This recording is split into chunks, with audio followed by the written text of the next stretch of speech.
মামাম, আজকে তোরকে কি দিয়ে খাওয়াচ্ছি বল তো? কিসের ঝোল রান্না করেছি? মাছের মাথাটা। ইলিশ মাছের মাথা দিয়ে ঝোল। ও মা, এটা তো মুখে লেগে থাকবে। খা। কি দারুণ কি আছে, খাবার। কি কি আছে তোর পাতে বল? হ্যাঁ, এখানটা মাছের মাথা, আলু। আলু।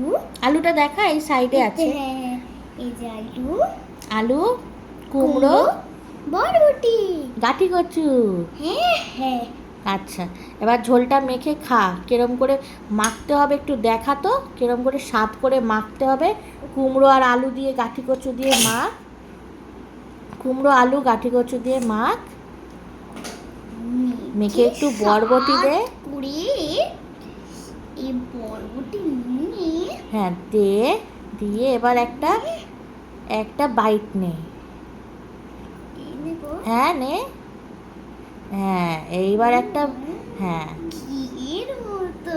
নে খা, এবার একটা বাইট তোল। এবার এটা তৈরি করি। তারপরে এরকম মুছিয়ে মুছিয়ে। ওহ দারুণ। দারুণ।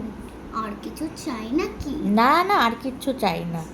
ইলিশ মাছের পাতলা ঝোল, গাঠি কচু, আলু, কুমড়ো, বরবটি দিয়ে যা ভালো লাগে না বন্ধুরা। আজকে এই রকম বানিয়েছি, এইটা খেতে খুব টেস্টি। কারা কারা খেতে এটা ভালোবাসো বলবে? ঠিক আছে, বাই বাই বন্ধুরা।